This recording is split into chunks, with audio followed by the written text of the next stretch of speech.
court for relief, but ultimately it is judicial verdict. Shri Kapil Sibal. Thank you, Mr. Chairman, I am sure, sir, you will for giving me this rise to the occasion of your stature.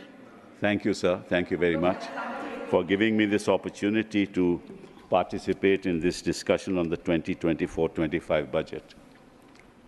Sir, I personally believe that the economy is in deep crisis. And I will demonstrate in the short time that I have that it is so. And I thought that when the first budget for the next term of this government was to be presented, it would give us a picture as where we are and where we should be. Forgetting about allocations made to departments and sectors of the economy, what's important is what is the vision of this government to get us out of this economic morass. That's really should have been the focus in this budget, but I find that absent. Now, before I say anything, let me tell you why the economy is in crisis. We are a population of 140 crores, sir, and I have an ILO report. It's called the India Employment Paper 2024, which says that 83% of India's youth is unemployed. This is not my data.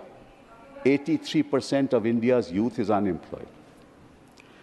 And in 2000, the employment was 35.2%. Unemployment was 35.2%. It increased in 2022 to 65.7%, and in 2024 to 83%. This is the state of unemployment in our country. Now, how will you deal with that? Now, unemployment is not something that happens suddenly. It happens over a period of time. And it happens why? Because the economy is stagnant. And unemployment is related ultimately to several factors. It is related to education. It is in turn related to skill development, which in turn is related to industrial production, which in turn is related to GDP growth. Unless you deal with all these sections, you'll not be able to increase our unemployment rate. So this is where we are. And most of the unemployed people are in the unorganized sector. Only 10% are people who are organized in the organized sector. So the CMI data says that 79% of our population belongs to the working age group of 111 crore people out of 140 crore, of which 83% are unemployed. Now you can imagine the crisis that this country is facing. We can talk of allocations, but I would have thought that the finance minister should give us a roadmap as to how to deal with this crisis. Unfortunately, they've not been able to provide this roadmap because they will have to generate an employment of 7 to 8 million people on a yearly basis for the next 30 years. How will they do that? Where is the roadmap for that?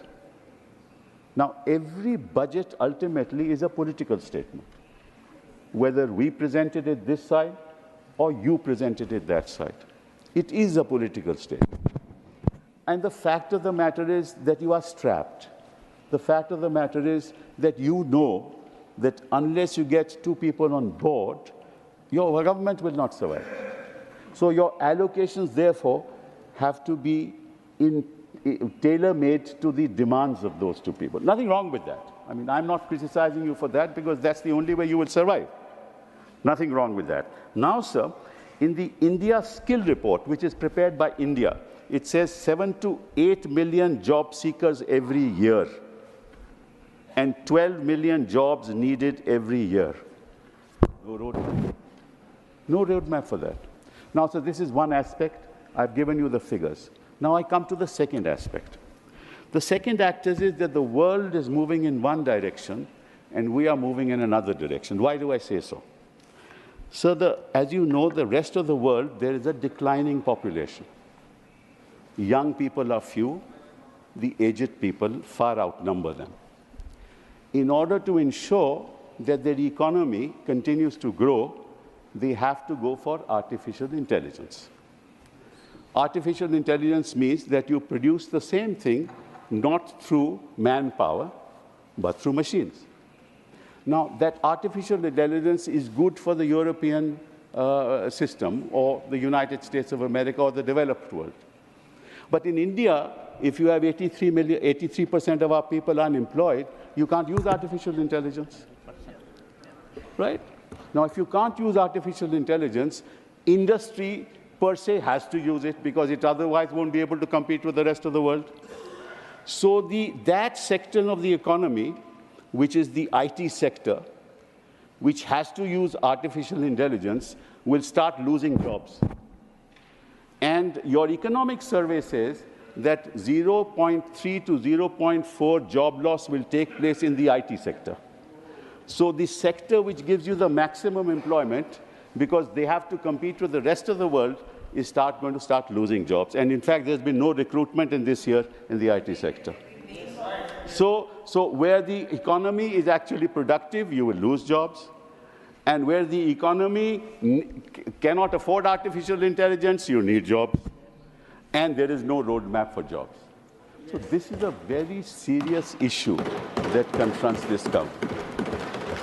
This is the second issue. And in fact, there is a report of the International Monetary Fund which says that 60% of all jobs in the developed world will be lost.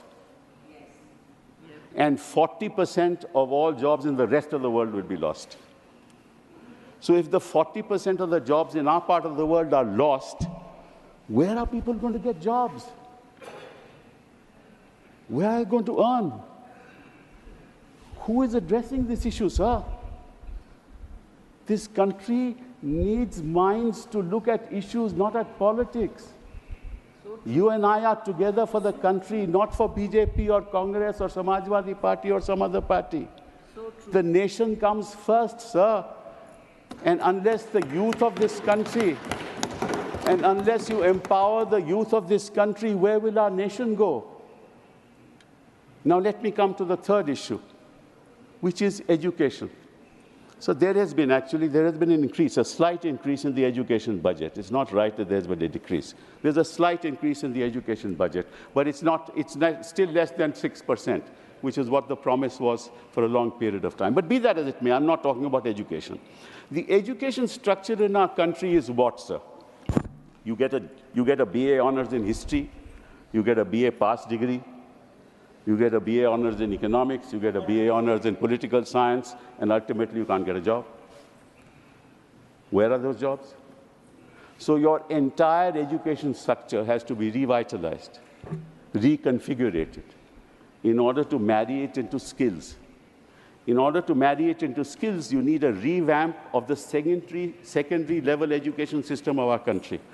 Because that's where your education system should talk about skills along with education, so that thereafter they get into the ITI system, that is the Institutes of Technology, and that in turn collaborates with industry. So industries, education, ITI to work together for absorption of young people into jobs in industry. That's the way you do it. Who is doing it, sir? Where is that roadmap in our country? What has been said by this government in the budget about these things? Nothing. Nothing at all, sir.